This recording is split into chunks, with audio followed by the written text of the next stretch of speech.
Hello and welcome to our webinar. This week we'll be looking at the importance of play. I'm your host today. My name is Nicky Stewart. So I'll just introduce myself for those of you that haven't met me before. I'm a BACP accredited counsellor. I use an integrative approach with my clients. I offer inset training to schools and I run the wellbeing programme at Holmwood House School. I'm a mental health first aid England adult and youth instructor and also a clinical supervisor. And I bring 13 years worth of mental health experience into my facilitation. So I've had in the past experience working in placements for Phoenix Futures, Place to Be. And Place to Be is a leading mental health charity that works in schools for children in primary school settings and secondary school. So this is where I learned to apply the use of play therapy within my therapy approach. I also did work for Family Matters, as well as the London Borough of Bexley. So today we're going to be looking at the importance of play during this webinar and the benefits of play for our children during the COVID-19 pandemic. And we're going to look at the significance of play and the use of metaphor in our children's own emotional expression. And also it'll be a time for us to explore our own attitudes to play and sort of being playful as well. And at the end we'll have a chance for questions and answers. So as with any Zoom meeting, we have to have a group agreement. It's important that we sort of show one another respect, that we have time to share the space, and we have support available outside of this webinar. So if you find anything within this is triggering or you need to leave the group, then please self-monitor and regulate. You have the choice completely whether or not you input or just are just here to listen. It's completely your choice. If you want to get involved, then again, we share the space. And again, if you need to leave, please do so. And screen etiquette sort of tells us that we have to, at the very beginning, I will mute everybody's mics. And then when we come to the experiential exercises, I'll unmute us so we can have a group discussion. So any questions so far? If you need to sort of leave any questions in the chat, I will read that as we go through the webinar. No questions, great, let's move on. So I love this quote, Plato. You can discover more about a person in an hour of play than a year of conversation.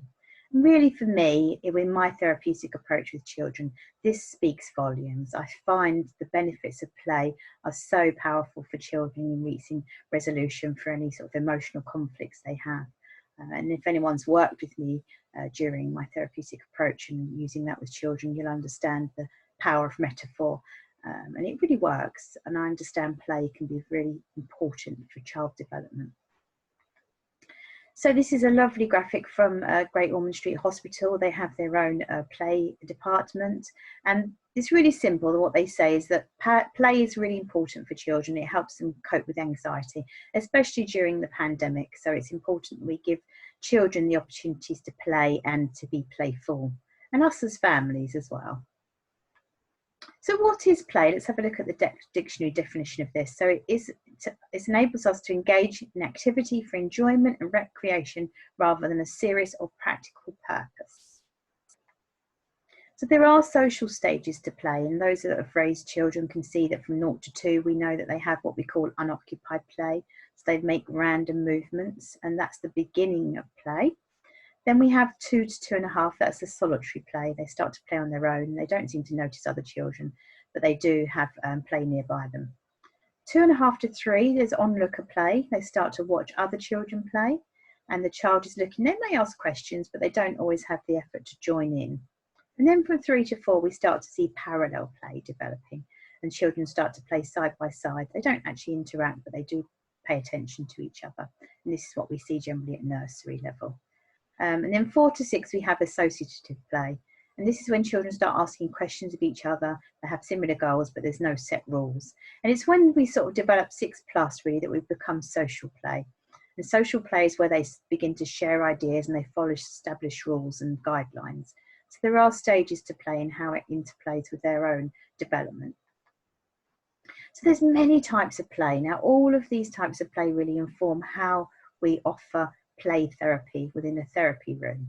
But again, play is so important to child development. So at home, we can offer opportunities for children to have maybe a communication play where they play charades, telling jokes, dramatic play when they have some time to have role play or dress up. And then we could have symbolic play where they use objects to represent other objects and actions. And they might pick up a cardboard tube that's like a telescope. So all of those different types of play you see on this graphic here are important for child development. So as parents, really allow time for play in the school day as well as at free time. And free play is really important as we negotiate this social isolation at home. How are you bringing play into your homeschooling? How are you bringing play into free time? Really think about that. So there's benefits of play here. So it increases problem solving. It really strengthens children's language. It models it between children and adults. And it helps children gain an understanding of shapes and textures and sizes. And it really develops imagination. And playing together really helps children negotiate with skills and sharing. And outdoor play is really sort of great to allow them to be more active. And we also know that nature connectedness when being outside is fantastic for our well-being. The work of Professor Miles Richardson, he's doing some great work exploring the benefits of play, being outside and connecting with nature particularly. So check out his work. And we know that play does strengthen the bond between the parent and child. And if anybody knows anything about attachment theory, that looks at how a child does attach to a caregiver and whether that's a secure attachment. So play can develop that attachment style, and we'll talk a little bit more about that later. And it does help them shape the views of the world around them and how they see that world. And really importantly, it's really important to emphasise that we have to have fun and play and enjoy ourselves. And play should be a big part of that. So this graphic here is from South Yorkshire Futures Clinical Psychology Department. And I've put the links to this at the end of the document here. So if you're viewing this, please click on the links to get more information here. So the importance of play during COVID-19, it's really important, particularly shared play. So it is linked to well-being and it does reduce stress in not just children, but adults as well. And shared play releases hormones and chemicals in the brain. And we're going to talk a little bit about the neuroscience of play later. And it does leave us feeling less anxious and aggressive. And at the moment, we all know there's a lot more fear and anxiety around us. So giving children the opportunity to play allows for family connections as well. And that connection is, as I said before in our previous webinar, that's what's going to get us through this period, a sense of connection. So the Lego Foundation have done some fantastic research. I've put a link to the research paper at the end of this document. And there's a quote here looking at neuroscience. It helps explain how playful experiences can support learning. So joy, meaning, active engagement, iteration, and social interaction is associated with brain processes involved in learning. These processes include reward, memory, cognitive flexibility, and stress regulation that are activated during learning and serves to prepare a child's brain for further development. This is a fantastic paper, so if you get a moment, try and have a read of that. So we know, if we look at these scans here you see of the brain, we know that more brain centres light up in response to metaphor than any other form of human communication. And it does form new neural pathways. And we know that a child that has suffered extreme neglect or deprivation, it does affect how their brain develops. It can cause shrinkage, memory, learning problems, behaviours later in life. And they're not able to regulate emotions when they're living in that heightened state of stress. And we talked about stress responses last week in our previous webinar. And it can be associated with greater risks later on in life and developing disease or mental health in adulthood. So a normal brain development really is prolonged exposure to trauma can trigger physiological changes in the brain. So it's important that we engage in symbolic and fantasy play with use of metaphors because it does provide children with new experiences. And we know the plasticity of the brain. We know that there can be repair made during healthy attachments and also symbolic play. So I can't underestimate the value of play in developing children in a healthy way and also repairing any damage past neglect. So I use a non-directive play therapeutic approach in my integrative approach with children, and it's based really on what we call Virginia Axeline's principles. I wanted to share these with you, not because it's a therapy you'll be doing at home with your children, but just because the principles really can inform any one of us how we look after our children and parents. So it's about, Virginia Axline talks about offering a child a space where they feel that there's a warm and friendly relationship, and that we accept the child as they are, and that we establish a feeling of permission, sort of that permissiveness in the relationship and in play. And so if you are with your children, you're watching them play, you can reflect back what you see. So it's not always about directing the play or asking them to play with a certain toy. It's about reflecting what they're up to and how they're playing. And it gives the child the responsibility to make their own choices. And again, the child leads, and particularly for me as well as a therapist, I follow the child within the therapeutic relationship. And we don't hurry that along either as therapists. And there's a few limitations. It's really important to anchor them into reality. So whilst we're in session, we will allow them to have that sort of sense of role playing or doing what they like. But at the end, it's really important to bring them back out of that and ground them before they leave the therapy room. And these principles, as I say, can be applied to any relationship where play is involved. So this is why I'm bringing it into this webinar today. And if you wanted sort of a text to read on the power of play and sort of that reparative relationship, this is an excellent book I recommend, Dibs in Search of Self. This was a seminal book really for me that led me on the journey to become a therapist for children. It's a very powerful book and it's very uplifting. So this is what's in my play therapy toolkit. There we can use creative visualizations, art, storytelling, sand tray, music, dance and movement, drama therapy, puppets and masks. And we know that using all of that and being child-led can help the child find their way to healing. So this is how a therapeutic playroom would look for anybody that was interested in how play works in a therapeutic setting. So there can be something like a puppet theatre. We've got Play-Doh paints, craft materials. There's a sand tray there you can see on the left. And sand tray works really powerful. Dolls, families, babies, action figures, superheroes, vehicles. And then we've got animals, Legos, and reality play. So we've got small world objects, natural world objects as well. And that is self-directed. So when we invite children into the therapy room, they choose where they want to go and what they want to play with. So this is really an opportunity for us to look at, how do you play? What's your attitudes to play? So we're going to do a bit of a reflective exercise here where we explore how our childhood informed our own attitudes to play. Now we know as adults as well, it's important that we're really playful. We follow the 5 ways to wellbeing at Holmwood House School, which looks at how we can give time, attention, take notice of our surroundings, connect with one another, keep learning, and also be active. Now, research points to the fact that if we do follow those 5 ways to wellbeing, we can have mental well health and wellbeing. So it's important we look at our attitudes to play. Now, the next slide is going to look at you doing a reflection on how play was for you in your childhood. Now I'm going to put a little bit of a safety warning on this. If this reflection is uncomfortable or you feel triggered by it, then please, fast forward if you're watching this on a recording, or allow yourself to sort of mute and come back when we pass this slide. Again, self-monitor and self-regulate. That's really important when we attend these webinars for parents. So I'm going to invite you to pause if you're watching this on record, pause the video here. And reflect on some of these questions. So reflect on what the family attitude was about play when you were growing up. Were there any restrictions on your play? What do the words, if I say to you, go outside and play, mean to you? What does that evoke? And where did you play most often? And what was your favourite place to play? So I invite you to go through some of those questions and just reflect on those on yourselves, and maybe if you want to jot down a couple of notes, because we will come together and we will talk about how play felt for you, because our childhood scripts will inform how we facilitate play in our homes with our children now. So it's important we acknowledge that as well. So again, pause the video here and I'll leave you for a couple of minutes just to reflect on those.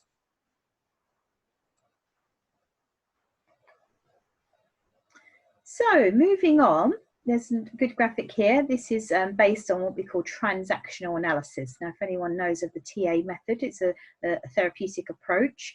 It's by a gentleman called Eric Byrne. And he talked about how we have games that we play with one another. And they're not games as such, but what he means was there's transactions within ego states. So the theory goes that each of us have an ego state within us, a parent, a child, and an adult ego state. And Thomas Harris wrote a book called I'm Okay, You're Okay. And it looked at how we can transact with another so we're all in the top right-hand corner, so that we are in the healthy position where we listen to each other, we communicate well, and we're healthily transacting with one another. Now, there are positions where we sometimes can be in the other areas of this quadrant. So sometimes if we look at the bottom right there, you may be okay as a parent. I'm okay, you're not okay. So your child may not be okay. And that is what we call the one-up position. So it may be that we're critical, well, that you're not doing that right, let me show you how. Excuse me. Then we've got the bottom left there, I'm not okay, you're not okay. So this is the hopeless position. This is where sometimes we feel if we're having conflict at home with the children, we feel everything's going wrong, they're not listening to us, we're having sort of tantrums, meltdowns from the children, and we're not coping with that ourselves. And that's a position where we feel hopeless and that things can't move. Then we've got the top right, left there, sorry, I am not okay, you're okay. So this could be that you're feeling a bit sort of wobbly as a parent, that your children are in a good secure position at the moment, and that's a position that we really want to move away from. So the top right hand corner here is where we want to be, and through reflective play and reparative relationships we can get ourselves to that position. And again, if you're interested in this theory and want to know more, the links to this at the end in the references field. So I really recommend an approach called Theraplay. Now this is written by two doctors in America, Vivian Norris and Helen Rodwell. They looked at how we can parent using Theraplay. And Theraplay is an attachment focused model that allows us as parents to build confidence in our abilities and strengthen our relationships with our children. And the book links again are at the end if you were interested in follow this up further. So it's an overview of the ideas based around that we can direct play and help children to express themselves, and it can increase the bond between parent and child. And the book does contain case studies as well, so have a look at that. So there's some play ideas here for you. So parenting through stories, there's a blog there, really good, interesting there. Have a look if you get a chance. Importance of play during COVID-19, that was the link I spoke about earlier with the graphic from South Yorkshire Futures. And then Pobble, 25 non-screen activities. I shared this at school this week, so have a look there. The graphic on the right looks at 25 things we can do at home to encourage our children to come off their screens. And I do hear this quite a lot from parents. You know, I'm really struggling to negotiate boundaries around screen time. The thing to do is to make it more fun and more interesting off screens. So the more we can put in place to sort of entice them off the screens, that will help us with the boundaries around screen time. And it is striking a balance because we are finding we're putting a lot more screen time in place because of online learning at the moment. So we really want to offset that and so allow some sort of off-screen time for fun and play. And it's really about creating those memories because we're not going to remember what we learned during this period, but we're going to remember how we felt. So it's important that you have some family time and look at what you can do together. Maybe you'd like to build a den in the garden. Maybe you'd like to look at creating a story bag where you can sort of make a bag of objects and you can fill it with things that you can talk about together with your children. And keep moving, do some dance routines, have a look on YouTube or follow one of the school routines, that'll be fun. Have a look at the Great Ormond Street Power of Play website, that's really interesting. There's some great ideas for you to engage with your children on there. And again, there's the link there to Theraplay. And for anybody that's parenting teenagers, that is a whole new ball game, and that would be a webinar on its own. But I do encourage you to have a look at the link here. This is to Dr. Andrew Curran's information on the teenage brain. And he's a neurobiologist, a fascinating man, totally knowledgeable. And he talks about brain development and how teenagers are impacted by that changes in their brain. So have a look at those links if you get a chance. So this is where we reach the experiential activity. If you would like to engage in this, I'm going to invite you to, during the break, we'll have a 5-10 minute break for you to go and grab a cup of tea and come back. And also, if you want to, go into your children's room, toy boxes, wherever they keep their toys. And I'm going to invite you to choose just 2 items to bring back to the webinar. Now, again, this is totally your choice if you want to. If you do choose to do this, when you run your eyes over the items in your child's room or in the toy box, pick out the items that jump out to you personally, not ones that you particularly sort of connect with or the ones that you really like that they play with. Pick out the one that jumps out at you, because generally that has a story to tell. It may be that you do not even particularly like the object or you don't sort of connect with it, but if it has jumped out at you, it means it's got a story to tell. And this is the approach I use with children as well. So when we return, I'm going to invite you to sort of speak in pairs, and in our pairs we're going to invite each other to create a character for our objects we've chosen and describe where they live. And maybe you could give your character a name and think about what their story is. And this is your chance to be playful and act it out or talk through it. And once we've had a go at this exercise, we're going to come back together as a group and sort of find out what comes up for everybody. And we may find that using metaphor throughout this exercise enables us to tell something of the story of ourselves. So it'll be giving you time afterwards to reflect on what you brought in your story. And don't think about it too much, just allow the play to come through. Because when we watch children play, we see that it's very much flowing. Play flows. It's not something that we think about, we plan, it's just in the moment. So being able to play and be playful allows us to stay in the moment. So I'm going to invite you to pause the video here if you're watching on a catch up, if you're watching on a recording. And then if you want to do this exercise on your own, you can, because it's a really good time for you to journal how you feel. So maybe you could go away and reflect on this and then bring your objects back, create your story, and you could then reflect on that in writing. So if you write on this reflection, it's good to see how you felt and what you connected with in your character and your story.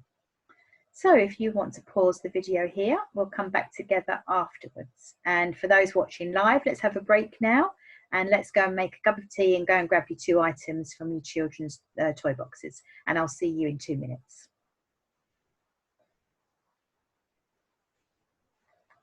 Okay, welcome back. So we've had a chance to reflect there. We won't record any of that because that is private.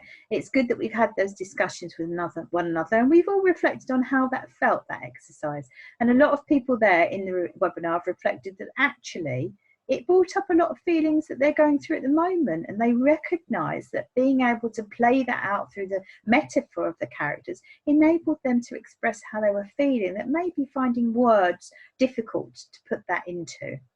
So think about this. This is your checkout reflection. I'm going to invite you to reflect on this if you're watching this on record. How was the workshop for you?